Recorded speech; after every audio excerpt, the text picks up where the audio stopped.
নমস্কার বন্ধুরা, good morning. তোমরা সবাই কেমন আছো? আশা করি ভালো আছো। আমিও ভালো আছি। সকালবেলা উঠে তো মুখ টুক ধুয়ে এ করে বরমে চা দিয়েছে, তারপরে চা বানালাম, ও আটা মেখে দিল। আর এখন পনির করব আর রুটি করব। পনির আলু দিয়ে বেশ নিরামিষই হবে, কোনো পেঁয়াজ টিয়াজ দেবো না। আর রুটি হবে। এখানে বসে গেছি পনির করতে। এখানটায় কড়াই বসিয়ে দিয়েছি। কড়াই বসিয়ে যে পনিরটা একটু ভেজে নিয়েছি হালকা করে, আর এইদিকে আলুটা হালকা করে সেদ্ধ করে নিয়েছি। আর আলুটা দিয়ে দেব।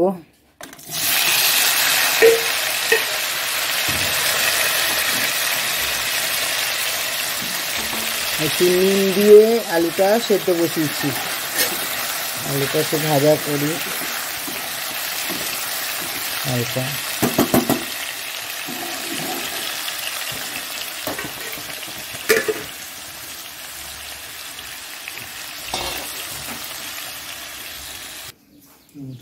এখানটায় চা নিয়ে নিয়েছি আর একটা রুটি নিয়ে নিয়েছি, বাসি রুটি ছিল, রুটি নিয়ে নিয়েছি। এখন খাবো। ওইদিকে ওটা হচ্ছে, এদিকে চাটুও বসিয়ে দিয়েছি। কোনোরকম চাটা খেয়ে নিই, খেয়ে তারপরে রুটিটা করবো।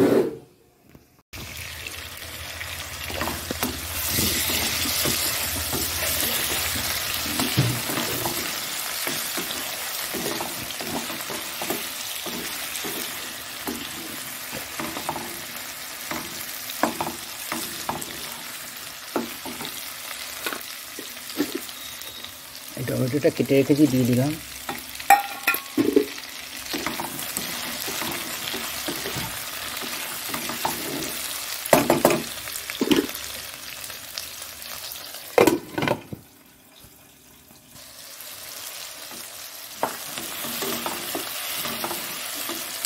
আলুটা হয়ে এসছে। এখানটায় আছে জিরে বাটা, আদা বাটা, ধনে বাটা আর লঙ্কা, হলুদ, নুন, চিনি দেওয়া আছে। এবার এটা মশলাটার মধ্যে, এগুলো সব গুঁড়োই ছিল, আমি জল দিয়ে করে নিয়েছি।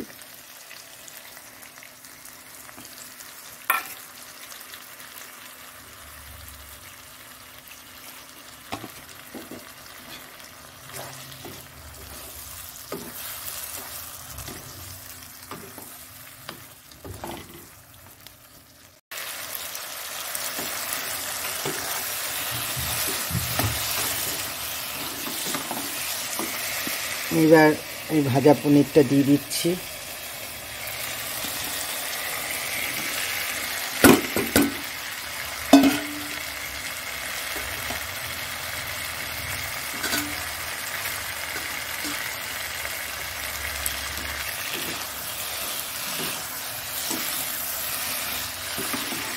এর মধ্যে একটু ওই জিরে আর ধনে বাটার মধ্যে একটু গরম মশলাও আছে। এগুলো গুঁড়ো করা ছিল আমার, সব একসাথে করে গুঁড়ো করে রেখেছিলাম। আর সব একসাথেই দিয়ে দিচ্ছি। এটার মধ্যে মিষ্টিও দিয়েছি, সবই দিয়েছি।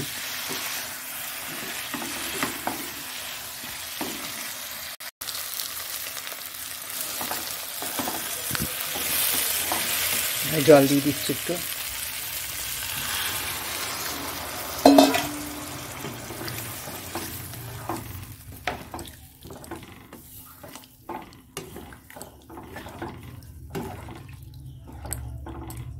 চাপা দিয়ে দিচ্ছি, আবার নামিয়ে দেবো। হয়ে গেল পনির।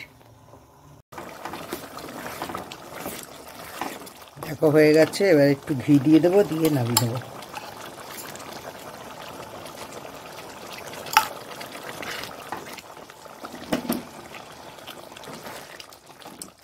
হয়ে গেছে, হয়ে গেল রুটি। অবশ্য হয়ে গেছে, তখন 9:20 মধ্যেই সব কমপ্লিট করে দিয়েছি। কেন মনা নিয়ে গেল, আমার বড় মেয়ে নিয়ে গেল রুটি আর পনির। তো ভাবছিল করতেই পারবো না। ও বলছে এত তাড়াতাড়ি তোমার পনির টনির কিচ্ছু হবে না, এত তাড়াতাড়ি পনির এখন কখন করবে, কখনই ঠিক হয়ে যাবে। তাড়াতাড়ি করে দিলাম একদম। নিয়ে গেল, নিয়ে গিয়ে এবার ছোটো মেয়েকে একটু রুটি আর পনির খাইয়ে দেবো। ওনাকে না খাওয়ালে তো নিজে নিজে খাবে না। রুটি তো একদম দেখতে পারে না দু চোখকেও, কিন্তু ওই যদি ছিঁড়ে ছিঁড়ে খাইয়ে দেবো। আর পনির দিয়ে, পনিরটা খুব ভালোবাসে ও। তাই বললাম তাহলে খাইয়ে দিই। আর ওইদিকে ভাতও চাপিয়ে দিয়েছি। ভাতটা হচ্ছে। আমার বড় ওই টোটোটা একটু ডিস্টার্ব হয়েছে না, টোটোটা নিয়ে গেছে দোকানে সারাই করতে, ততক্ষণে করে নিই। আর কালকে এঁচড় কেটে রেখে দিয়েছি, জানি না চিংড়ি মাছ কবে আসবে আর কবে করব। টাটকা এঁচড় গাছ থেকে কেটে দিল আর এইভাবেই থাকছে। ঠিক আছে, ওকে খাইয়ে দিই ছোটোটাকে। পনিরটা নিয়ে নিয়েছি আর এদিকে রুটি ছিঁড়ে নিয়েছি, তাও বুঝে গেছে, বলছে আমি খাবো না, একটা রুটি খাবো, কথা বলেছে। ঠিক আছে, দেখা যাক কটা খায়। চলো খাইয়ে দিই আগে। এই চলে আয় শুনকাই, কিরে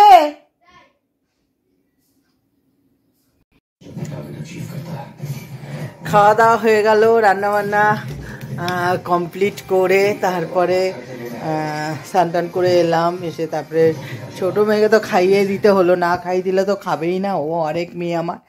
আর বড় মেয়ে কী বলবো, আজ একটু মাথায় শ্যাম্পু করেছি, তা কালকে যদি না যাই পরশু দিনই যাবো, পুজোর দিনই সকালবেলা চলে যাব। তা আরাধ্যা এসেছিলো আজকে অনেক দিন পর, আরাধ্যার মা এসেছিলো। আরাধ্যাকে বললাম কিরে অনেক দিন ভিডিও করিস না, কবে আসবি? বলে একদিন সকালবেলা চলে আসবি, ভিডিও করবে, ওর মা বললো। তাই যাই হোক এবার খেলাম, বর আসলো আর ছোটো মেয়ে খেয়ে ট্রেনিংয়ে চলে গেল। আর বর আবার বেরিয়ে যাবে, কারণ টোটোটা ঠিক করতে দিয়েছে। আমি একটু টিভি চালিয়েছি, দেখি ঘরে ঘরে জি বাংলাটা দেখে নিই। কখন 6:10 হয়ে গেল, এখনও সেই গেছে, এখনও ফেরেনি। এসে একটু কোনোরকম নাকে মুখে গুজেই চলে গেছে খেয়ে। ছোটো মেয়ে তো গেছেই, আর আমি এই যে বসে বসে টিভি দেখছি, এত মশার কামড় খাচ্ছে। বড়দি ফোন করলো, দিদি ফোন করলো কবে যাবে টাবে, দিদিরা কালকে যাচ্ছে। আমি বললাম আমার কালকে মনে হবে না, কেন আমি একদম পুরো এখান থেকে বেরোবো, হ্যাঁ সকালে একদম ঠাকুরানার এখানেই চলে যাবো ভাবছি, কেন কালকে আর যাবো না। কালকে ওই রাত্রে বেরিয়ে আবার ইয়ে করা সম্ভব না। যাক গিয়ে তা দিদি বলছিল যে ওই গল্প করছিল, হাসাহাসি করছিল, তাই একসাথে সবাই এই যে পুজোর সময় সবাই একসাথে হওয়া, এটা যে কত আনন্দ। আর মানে কত তাড়াতাড়ি পুজোর সময় একটুখানি দোকানে যাওয়ার আছে, কাকিনাড়ায় যাবো ভেবেছি, আমাদের টোটোটা সে ঠিক করতে দিয়েছে, এখন কী জানি কালকে হবে কি না। কাকিনাড়াতে যাওয়ার আছে, একটু দরকার আছে, একটু টুকটাক জিনিস কেনার। মেয়েদেরও সময় নেই যে ওদের নিয়ে যাবো, মানে বড় মেয়ের কাজ, আর ছোটো মেয়ে ট্রেনিংয়ে চলে গেছে, ওখান থেকে আবার টিউশনিতে চলে যাবে, মানে খুবই সমস্যা হয়ে গেছে। আর আমার আমি একদম বেরোই না, একা যেতে জানি কেমন লাগে। দেখি আমার বর কটায় আসে, ওখানে গেছে তো, টোটোটা কতটা হয় দেখি, আসুক তারপরে দেখছি। একটু টিভিটা দেখে নিই। দিদি নাম্বার 1 দেখলাম, শেষ হলো। এঁচোড়টা কাটা আছে, করেই ফেলি, দেখি চিংড়ি মাছ তো পেলাম না, তাও বলেছিলাম চলো দেখি ইচ্ছাপুরে যাই, যদি পাই। ও টোটো এখনও সারাই করছে, এখনও বাড়িতে আসেনি। আর আমি ওদিকে কেটে এঁচোড় তো কাটাই ছিল, আলুটা কাটলাম, পেঁয়াজ টেঁয়াজগুলো কাটলাম, দেখি করে ফেলি। যদি এসে বলে চলো চিংড়ি মাছ পাই, তারপরে দেখা যাবে কি করে হবে, ওগুলো তো করে নিই, না হলে নষ্ট হবে। এঁচোড়টা গাছ থেকে বেচারি কেটে দিয়েছে, নষ্ট হবে। কেন কি আমি কালকে যদি রাত্রে চলে যাই বা কিছু, তা খাবে কে?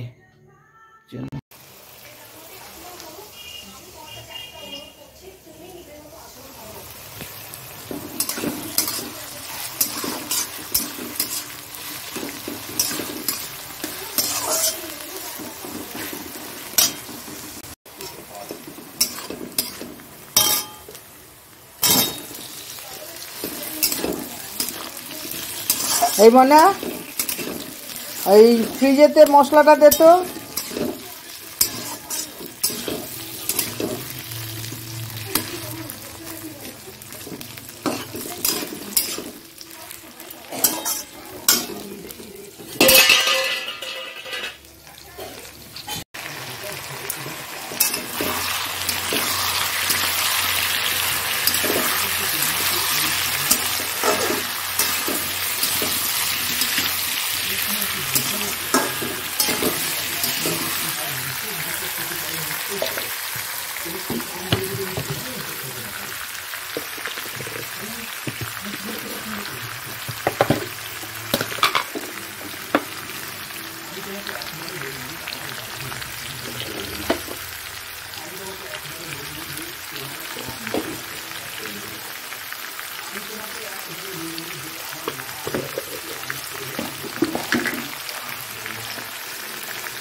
চিনি,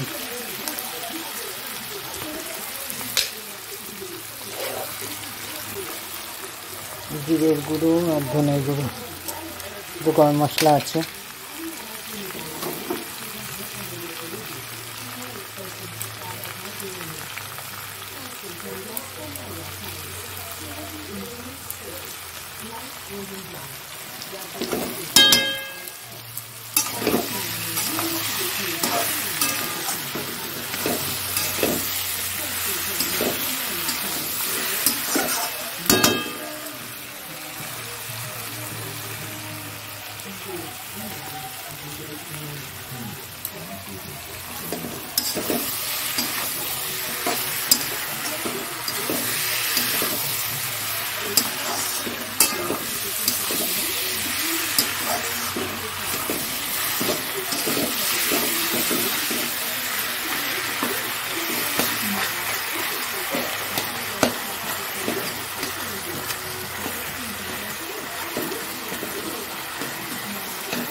মনা,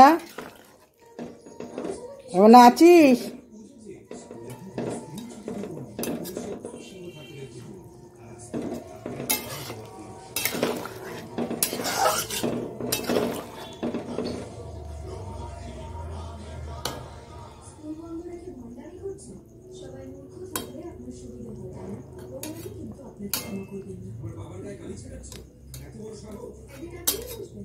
বাকি সবার সঙ্গে সঙ্গে আপনার বাবা আপনাকেও থাকাচ্ছেন।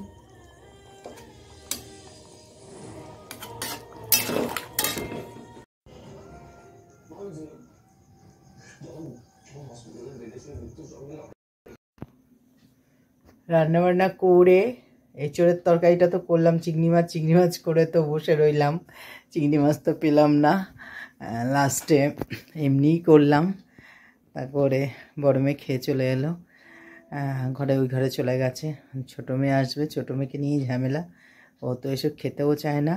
সকালবেলা তো সেই পনিরের দিয়ে তো রুটি খাইয়ে দিয়েছিলাম, যে কি বলো, মুখটা ধুয়ে এসেছি আর নাকটা শুশুর করছে, পুরো ঠান্ডা লেগে গেছে। তা ওকে তো খাইয়ে দিয়েছি। এখন এই বেলা যে কি করবে, দুপুরবেলাও তো খেয়ে নিয়েছে যাই হোক, কিন্তু এই রাত্রিবেলা তো এঁচোড় তো খেতেও চাইবে না, বলবে আগেই ফটফট করবে। তা কী করবো ভাবছি। তা যাই হোক, দেখো কেমন কোকিল ডাকছে, মনে হচ্ছে ভোরবেলা, ভোর হয়ে গেছে। অত ডাকছে। তা দেখো, দেখেছো, এই একটা কোকিল প্রত্যেক বছর এই সময় এইখানটাতেই ডাকে। হ্যাঁ, তোমাদের মনে আমি আগেও শেয়ার করেছি। না, যাই হোক, এখন একটু খাবো, খেয়ে দিয়ে ভাবছি শুয়ে পড়ি, আর ভালো লাগছে না। তা ব্লগটা এখানেই শেষ করছি। যদি কিছু ভালো লাগে একটা লাইক করো, কমেন্ট করো, শেয়ার করে দিও। শেয়ারটা অবশ্যই করে দিও। সবাই ভালো থাকো, সুস্থ থাকো। Tata, good night. বেশি কিছু আর বললাম না। যা যা রান্না করলাম এগুলো সব তোমাদের শেয়ার করেছি। ঠিক এইভাবে করবে, দেখেছো তো। এঁচোড়ের তরকারিটাও করেছি, যে কী মশলা দিয়েছি আমি এভাবেই করি, কিন্তু খুব সুন্দর হয় খেতে। যাচ্ছি সকাল সকাল উঠে, এত মাথা যন্ত্রণা হচ্ছে যে কি বলো, মাথা ঘাড় একদম প্রচুর যন্ত্রণা হচ্ছিল। তাহলে ওই মেয়ের কাছ থেকে একটা ওষুধ নিয়ে খেলাম, একটু গরম জল খেলাম, খেয়ে এখন একটু হালকা লাগছে ওষুধটা খেয়ে। আসলে গ্যাসের ওষুধটা কালকে খাওয়া হয়নি, গ্যাসের ওষুধটা শেষ হয়ে গেছিলো, ওর জন্য আর খাওয়া হয়নি। এবার মেয়ের কাছ থেকেও আর, ও কাজের থেকে এসে রাত্রিবেলা আর বলাও হয়নি, তখন অতটা অসুবিধা হয়নি। এবার সকালবেলা আর উঠতে ইচ্ছা করছে না, এত মানে মাথা আর ঘাড় ব্যথা হচ্ছে। আর আমার তো মাথা যন্ত্রণা ঘাড় ব্যথা হলে মানে আমার বমি হবেই যদি ওষুধ না আগে খাই। তা যাই হোক, মেয়েকে বললাম তোর কাছে গ্যাসের ওষুধ আছে? ও বলে হ্যাঁ আছে। ও দিল, একটু গরম জল খেলাম, গরম জল খেয়ে ওটা খেলাম। আস্তে আস্তে আস্তে আস্তে একটু ব্যথাটা কমেছে, তাও ওই দিকটা একটু টনটন করছে, তা কমেছে। যাই হোক, ওইটা এবার ও তো কাজে যাচ্ছে, ওর টিফিন। কালকে তো এঁচোড়ের তরকারি করেছি, ও খুবই ভালো লেগেছে, সবারই ভালো লেগেছে খেতে। তা যাই হোক, ও খাওয়ার এখন নিয়ে যাচ্ছে, আর আমি ওই পুজোর আমরা আলোচনা করছি। পুজোতে কে কী করবে, কে কী পরবে কালকে, সেই সব আলোচনা হচ্ছে। আমি তো আজকে ভেবেছিলাম যাবো, কিন্তু না, যাবো না। কেন, আমারও কিছু কেনার দরকার আছে, কিছু কেনাকাটা করবো, তাই জন্য আজকে যাবো না। কালকে একবার এখান থেকে রেডি হয়ে একদম বেরিয়ে যাবো, একদম ঠাকুরানার এখানে চলে যাবো খুব তাড়াতাড়ি, কেননা তাড়াতাড়ি যেতে বলেছে দাদারা। কেননা আনন্দ, এটাই খুবই আনন্দ হয় আমাদের বছরে। এই পুজোটা আসলে যে কী মজা হয়, কী আনন্দ হয় বলার মতো। আমরা একদম অপেক্ষা করি সত্যি, যে কবে আমাদের এই চণ্ডী পুজোটা আসবে। আর যেহেতু আমার দাদার খুব শরীরটা খারাপ, তা সেই রকম বড় করে এবার আর হবে না বলেছে, এখন জানি না, গিয়ে দেখতে হবে। প্রত্যেকবারই বলে এবার ছোট করে করব, এবার ছোট করে করব, তারপরে তো যেমন বড় সেরকমই হয়। তা এর জন্য সব আমরা প্রস্তুত থাকছি, আনন্দ করব বলে সবাই। মেয়েরাও সব, মেয়েও কালকে কাজে যাবে না, ছুটি নিয়েছে। ঠিক আছে, ও তো এখন কাজে বেরোচ্ছে, দেখি আবার যা যা করবো তোমাদের সবই শেয়ার করব। চলো, স্নান টান করে এলাম। আজকে প্রচুর কেচেছি, কেচে সব একদম ঝুলি ঝুলে মেলে দিয়েছি। তারপরে স্নান টান করে এলাম ছাদে, কাপড় চোপড়গুলো, এখানে সব ব্লাউজগুলো দেখো কত, এইদিকে এককারি ব্লাউজ, এইদিকে ব্লাউজ, সব এইদিকে ব্লাউজ, সব ব্লাউজে ব্লাউজ, সব কাঁচা হয়েছে, কেচে আবার ছাদে কিছু মেলে দিয়ে এসেছি। কী অবস্থা এইখানটায়, কেমন ফেসও হয়ে গেছে এই ব্লাউজটার জন্য। এই যে ব্লাউজটার পিছনে এইগুলো ইয়ে রয়েছে, আর এরার জন্য এটা আমাদের পুরো ফেসে হয়ে গেছে। রাগ উঠছে দেখে। বেরোচ্ছি এখন, রেডি হয়ে একটু বেরোচ্ছি, দেখি একটু বাজারে কাকিনাড়ার দিকে যাচ্ছি, একটু কেনাকাটা করি, দেখি কি আনা যায়।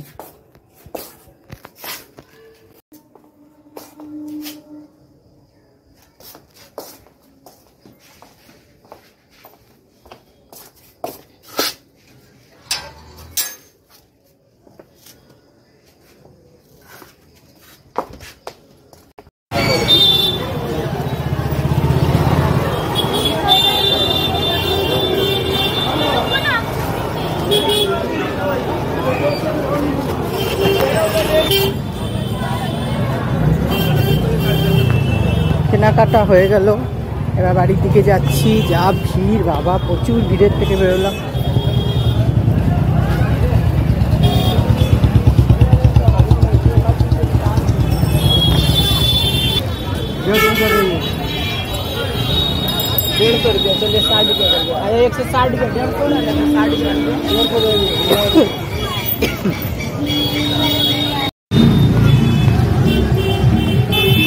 আমাদের হয়ে গেল কেনাকাটা, এবার বাড়ি চলে যাচ্ছি।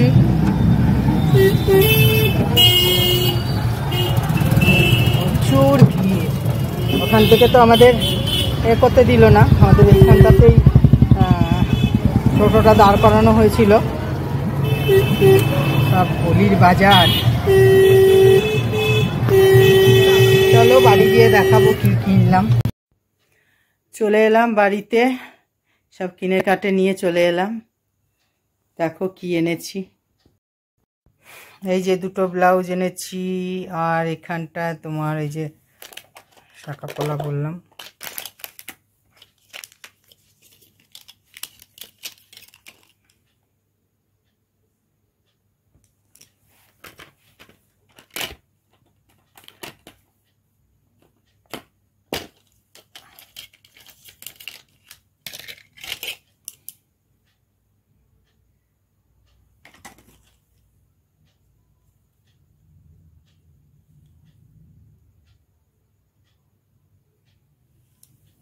গলা হারটা এনেছি, আবির এনেছি, এটা নাকের এনেছি। ঘুগনি নিয়ে আসলাম সামনের ফুচকালার দোকান থেকে, এখন তো খাবো, খুব খিদে পেয়েছে। বর একটুখানি খেলো, আমি খেলাম, এখানে পড়ে গেছিলো। চলো খেয়ে নিই। দোকান থেকে এসে দুনিয়ার জিনিস সব ইস্ত্রি করলাম। ইস্ত্রি করে দেখো খাটের কি অবস্থা, এগুলো সব বসে বসে এতক্ষণ ধরে ইস্ত্রি করলাম, করে আর পারছি না, হাঁপিয়ে গেছি। এবার সব জামা কাপড় গোছাতে হবে ব্যাগে। দেখো এগুলো সব ইস্ত্রি করেছি, এখানে 3টে 4টে কাপড়, এতগুলো ব্লাউজ সব ইস্ত্রি করেছি, আর ভাল লাগছে না। হ্যাঁ, এগুলো খাটের অবস্থা দেখো, সব ইস্ত্রি করে সব রেখেছি। ঠিক আছে, এখন খেতে বসবো। এখন বাজে 1:45, দেখো 1:45 বাজে। আর আর বেশিক্ষণ ইয়ে করবো না, কারণ আমার ভালো লাগছে না। তা আজকে আমার ব্লগটা এখানেই শেষ করলাম। যদি কিছু ভালো লাগে একটা লাইক করে, কমেন্ট করে, শেয়ার করে দিও। আর আজকাল দুদিনের ব্লগ একসাথে দিয়ে দেবো, কালকেরটা আর আজকে ছাড়া হয়নি। তা যাই হোক, দুদিনেরটা দিয়ে দেবো। আর আর কালকে যে আমাদের পুজো, হয়তো আমি লাইভেও আসতে পারি। যাই হোক, আর কিছু বলার নেই। হ্যাঁ, শরীরটা ভালো লাগছে না। তোমরা সবাই ভালো থাকো, সুস্থ থাকো। Tata, good night.